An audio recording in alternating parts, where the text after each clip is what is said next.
गुप्त शत्रु की नींद उड़ जाएगी। पंचमुखी हनुमान महा उग्र शत्रु नाशक मंत्र। कई बार जीवन में सब कुछ ठीक होते हुए भी अचानक परेशानियां बढ़ने लगती हैं। घर में बिना कारण डर का माहौल बन जाता है, परिवार में कलह बढ़ने लगती है, व्यापार और नौकरी में रुकावट आने लगती है और मेहनत के बाद भी धन नहीं टिकता। अक्सर लोग समझ नहीं पाते कि आखिर ऐसा क्यों हो रहा है। शास्त्रों में कहा गया है कि जब कोई गुप्त शत्रु ईर्ष्या या द्वेष के कारण तंत्र, मंत्र, जादू, टोना या नकारात्मक शक्तियों का प्रयोग करता है, तब उसका प्रभाव धीरे धीरे घर की शांति, स्वास्थ्य और तरक्की पर पड़ने लगता है। कई बार भूत, प्रेत बाधा या नकारात्मक ऊर्जा भी इंसान को मानसिक डर, बीमारी और आर्थिक संकट में डाल देती है। ऐसे समय में भक्तों की रक्षा के लिए पंचमुखी हनुमान जी का स्मरण सबसे बड़ा कवच माना गया है। बजरंगबली का यह महा उग्र शत्रु नाशक मंत्र उन सभी गुप्त शत्रुओं की चाल को तोड़ने और नकारात्मक शक्तियों को समाप्त करने की शक्ति रखता है। यदि आप चाहते हैं कि आपके जीवन से शत्रु बाधा, तंत्र, मंत्र और डर की ऊर्जा दूर हो जाए, तो अभी श्रद्धा से कमेंट में जय पंचमुखी हनुमान। आपकी यह आस्था बजरंगबली तक पहुंचती है और उनकी कृपा से बाधाएं कमजोर होने लगती हैं। अब श्रद्धा और विश्वास के साथ मंत्र उच्चारण पाठ प्रारंभ करते हैं। ओम पंचमुखी हनुमते रुद्रात्मकाय गुप्त शत्रु संहाराय हुं फट स्वाहा। ओम पंचमुखी हनुमते रुद्रात्मकाय गुप्त शत्रु संहाराय हुं फट स्वाहा।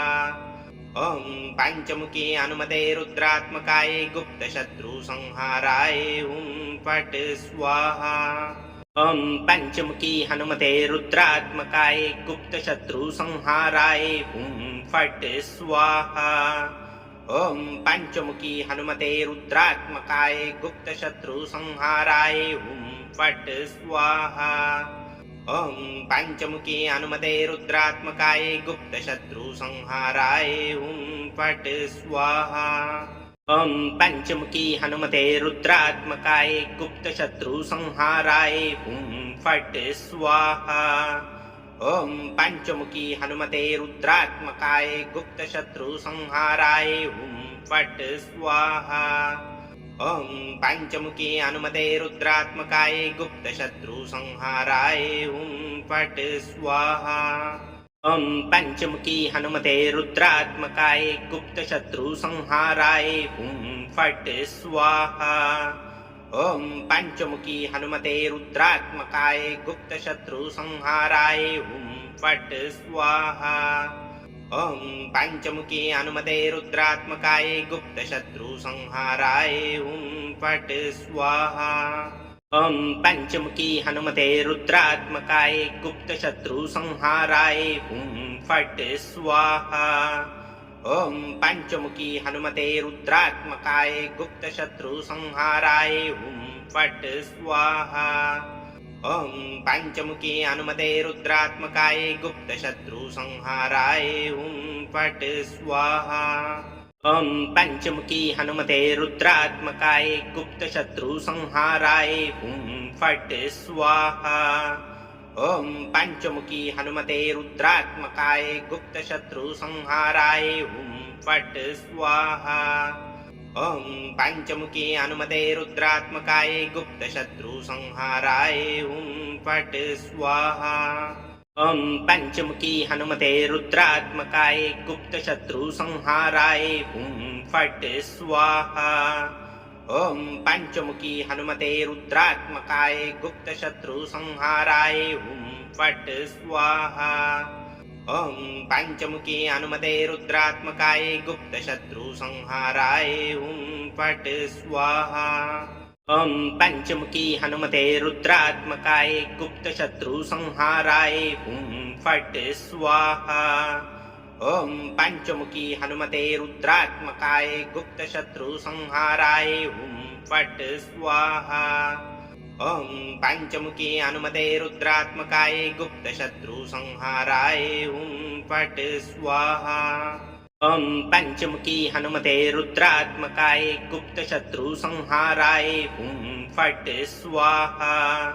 ॐ पञ्चमुखी हनुमते रुद्रात्मकाय गुप्तशत्रुसंहाराय हुं फट् स्वाहा ॐ पञ्चमुखी हनुमते रुद्रात्मकाय गुप्तशत्रुसंहाराय हुं फट् स्वाहा ॐ पञ्चमुखी हनुमते रुद्रात्मकाय गुप्तशत्रुसंहाराय हुं फट् स्वाहा ॐ पञ्चमुखी हनुमते रुद्रात्मकाय गुप्तशत्रुसंहाराय हुं फट् स्वाहा ॐ पञ्चमुखी हनुमते रुद्रात्मकाय गुप्तशत्रुसंहाराय हुं फट् स्वाहा ॐ पञ्चमुखी हनुमते रुद्रात्मकाय गुप्तशत्रुसंहाराय हुं फट् स्वाहा ॐ पञ्चमुखी हनुमते रुद्रात्मकाय गुप्तशत्रुसंहाराय हुं फट् स्वाहा ॐ पञ्चमुखी हनुमते रुद्रात्मकाय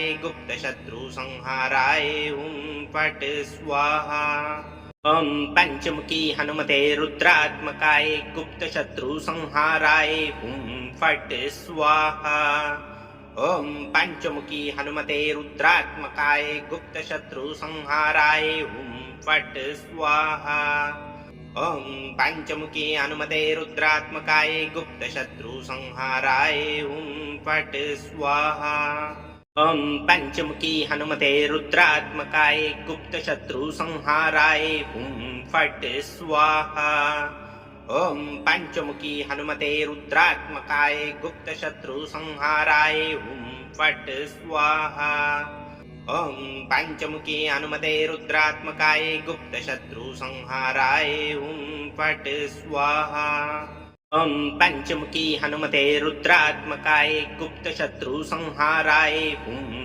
फट् स्वाहा ॐ पञ्चमुखी हनुमते रुद्रात्मकाय गुप्तशत्रुसंहाराय हुं फट् स्वाहा ॐ पञ्चमुखी हनुमते रुद्रात्मकाय गुप्तशत्रुसंहाराय हुं फट् स्वाहा ॐ पञ्चमुखी हनुमते रुद्रात्मकाय गुप्तशत्रुसंहाराय हुं फट् स्वाहा ॐ पञ्चमुखी हनुमते रुद्रात्मकाय गुप्तशत्रुसंहाराय हुं फट् स्वाहा ॐ पञ्चमुखी हनुमते रुद्रात्मकाय गुप्तशत्रुसंहाराय हुं फट् स्वाहा ॐ पञ्चमुखी हनुमते रुद्रात्मकाय गुप्तशत्रुसंहाराय हुं फट् स्वाहा ॐ पञ्चमुखी हनुमते रुद्रात्मकाय गुप्तशत्रुसंहाराय हुं फट् स्वाहा ॐ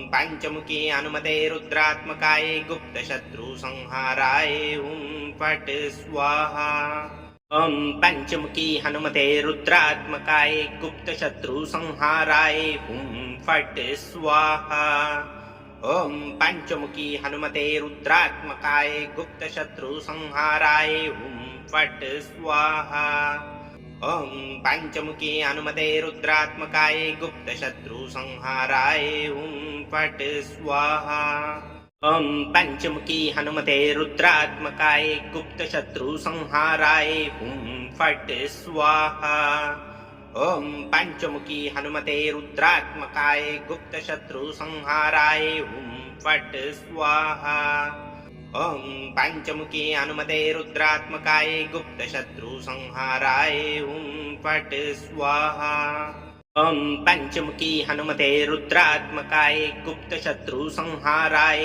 हुं फट् स्वाहा ॐ पञ्चमुखी हनुमते रुद्रात्मकाय गुप्तशत्रुसंहाराय हुं फट् स्वाहा ॐ पञ्चमुखी हनुमते रुद्रात्मकाय गुप्तशत्रुसंहाराय हुं फट् स्वाहा ॐ पञ्चमुखी हनुमते रुद्रात्मकाय गुप्तशत्रुसंहाराय हुं फट् स्वाहा ॐ पञ्चमुखी हनुमते रुद्रात्मकाय गुप्तशत्रुसंहाराय हुं फट् स्वाहा ॐ पञ्चमुखी हनुमते रुद्रात्मकाय गुप्तशत्रुसंहाराय हुं फट् स्वाहा ॐ पञ्चमुखी हनुमते रुद्रात्मकाय गुप्तशत्रुसंहाराय हुं फट् स्वाहा ॐ पञ्चमुखी हनुमते रुद्रात्मकाय गुप्तशत्रुसंहाराय हुं फट् स्वाहा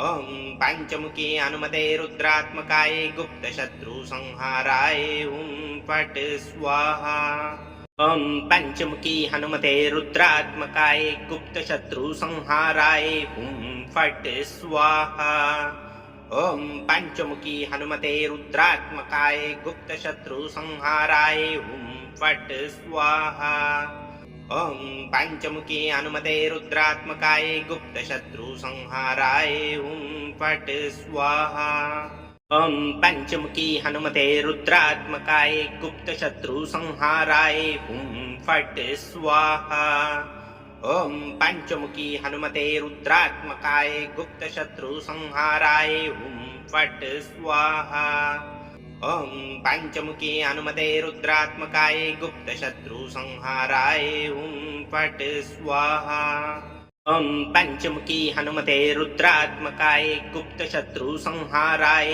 हुं फट् स्वाहा ॐ पञ्चमुखी हनुमते रुद्रात्मकाय गुप्तशत्रुसंहाराय हुं फट् स्वाहा ॐ पञ्चमुखी हनुमते रुद्रात्मकाय गुप्तशत्रुसंहाराय हुं फट् स्वाहा ॐ पञ्चमुखी हनुमते रुद्रात्मकाय गुप्तशत्रुसंहाराय हुं फट् स्वाहा ॐ पञ्चमुखी हनुमते रुद्रात्मकाय गुप्तशत्रुसंहाराय हुं फट् स्वाहा ॐ पञ्चमुखी हनुमते रुद्रात्मकाय गुप्तशत्रुसंहाराय हुं फट् स्वाहा ॐ पञ्चमुखी हनुमते रुद्रात्मकाय गुप्तशत्रुसंहाराय हुं फट् स्वाहा ॐ पञ्चमुखी हनुमते रुद्रात्मकाय गुप्तशत्रुसंहाराय हुं फट् स्वाहा ॐ पञ्चमुखी हनुमते रुद्रात्मकाय गुप्तशत्रुसंहाराय हुं फट् स्वाहा ॐ पञ्चमुखी हनुमते रुद्रात्मकाय गुप्तशत्रुसंहाराय हुं फट् स्वाहा ॐ पञ्चमुखी हनुमते रुद्रात्मकाय गुप्तशत्रुसंहाराय हुं फट् स्वाहा ॐ पञ्चमुखी हनुमते रुद्रात्मकाय गुप्तशत्रुसंहाराय हुं फट् स्वाहा ॐ पञ्चमुखी हनुमते रुद्रात्मकाय गुप्तशत्रुसंहाराय हुं फट् स्वाहा ॐ पञ्चमुखी हनुमते रुद्रात्मकाय गुप्तशत्रुसंहाराय हुं फट् स्वाहा ॐ पञ्चमुखी हनुमते रुद्रात्मकाय गुप्तशत्रुसंहाराय हुं फट् स्वाहा ॐ पञ्चमुखी हनुमते रुद्रात्मकाय गुप्तशत्रुसंहाराय हुं फट् स्वाहा ॐ पञ्चमुखी हनुमते रुद्रात्मकाय गुप्तशत्रुसंहाराय हुं फट् स्वाहा ॐ पञ्चमुखी हनुमते रुद्रात्मकाय गुप्तशत्रुसंहाराय हुं फट् स्वाहा ॐ पञ्चमुखी हनुमते रुद्रात्मकाय गुप्तशत्रुसंहाराय हुं फट् स्वाहा ॐ पञ्चमुखी हनुमते रुद्रात्मकाय गुप्तशत्रुसंहाराय हुं फट् स्वाहा ॐ पञ्चमुखी हनुमते रुद्रात्मकाय गुप्तशत्रुसंहाराय हुं फट् स्वाहा ॐ पञ्चमुखी हनुमते रुद्रात्मकाय गुप्तशत्रुसंहाराय हुं फट् स्वाहा ॐ पञ्चमुखी हनुमते रुद्रात्मकाय गुप्तशत्रुसंहाराय हुं फट् स्वाहा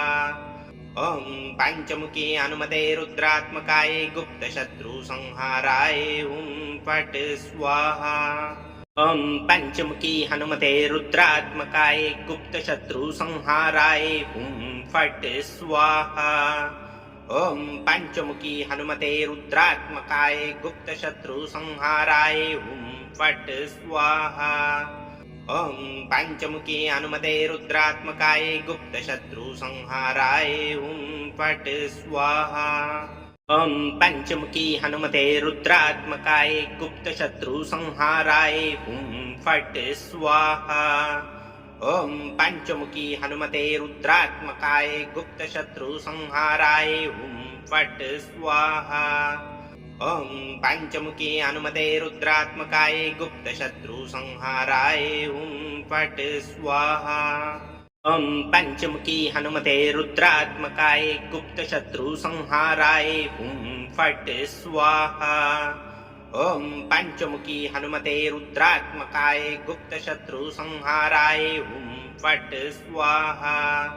ॐ पञ्चमुखी हनुमते रुद्रात्मकाय गुप्तशत्रुसंहाराय हुं फट् स्वाहा।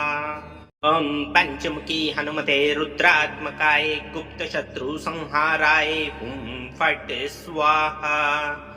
ॐ पञ्चमुखी हनुमते रुद्रात्मकाय गुप्तशत्रुसंहाराय हुं फट् स्वाहा। ॐ पञ्चमुखी हनुमते रुद्रात्मकाय गुप्तशत्रुसंहाराय हुं फट् स्वाहा। ॐ पञ्चमुखी हनुमते रुद्रात्मकाय गुप्तशत्रुसंहाराय हुं फट् स्वाहा।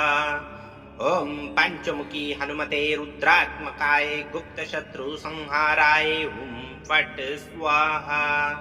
ॐ पञ्चमुखी हनुमते रुद्रात्मकाय गुप्तशत्रुसंहाराय हुं फट् स्वाहा। ॐ पञ्चमुखी हनुमते रुद्रात्मकाय गुप्तशत्रुसंहाराय हुं फट् स्वाहा। ॐ पञ्चमुखी हनुमते रुद्रात्मकाय गुप्तशत्रुसंहाराय हुं फट् स्वाहा। ॐ पञ्चमुखी हनुमते रुद्रात्मकाय गुप्तशत्रुसंहाराय हुं फट् स्वाहा। ॐ पञ्चमुखी हनुमते रुद्रात्मकाय गुप्तशत्रुसंहाराय हुं फट् स्वाहा। ॐ पञ्चमुखी हनुमते रुद्रात्मकाय गुप्तशत्रुसंहाराय हुं फट् स्वाहा। ॐ पञ्चमुखी हनुमते रुद्रात्मकाय गुप्तशत्रुसंहाराय हुं फट् स्वाहा। ॐ पञ्चमुखी हनुमते रुद्रात्मकाय गुप्तशत्रुसंहाराय हुं फट् स्वाहा। ॐ पञ्चमुखी हनुमते रुद्रात्मकाय गुप्तशत्रुसंहाराय हुं फट् स्वाहा। ॐ पञ्चमुखी हनुमते रुद्रात्मकाय गुप्तशत्रुसंहाराय हुं फट् स्वाहा। ॐ पञ्चमुखी हनुमते रुद्रात्मकाय गुप्तशत्रुसंहाराय हुं फट् स्वाहा। ॐ पञ्चमुखी हनुमते रुद्रात्मकाय गुप्तशत्रुसंहाराय हुं फट् स्वाहा। ॐ पञ्चमुखी हनुमते रुद्रात्मकाय गुप्तशत्रुसंहाराय हुं फट् स्वाहा। ॐ पञ्चमुखी हनुमते रुद्रात्मकाय गुप्तशत्रुसंहाराय हुं फट् स्वाहा। ॐ पञ्चमुखी हनुमते रुद्रात्मकाय गुप्तशत्रुसंहाराय हुं फट् स्वाहा। ॐ पञ्चमुखी हनुमते रुद्रात्मकाय गुप्तशत्रुसंहाराय हुं फट् स्वाहा। ॐ पञ्चमुखी हनुमते रुद्रात्मकाय गुप्तशत्रुसंहाराय हुं फट् स्वाहा। ॐ पञ्चमुखी हनुमते रुद्रात्मकाय गुप्तशत्रुसंहाराय हुं फट् स्वाहा।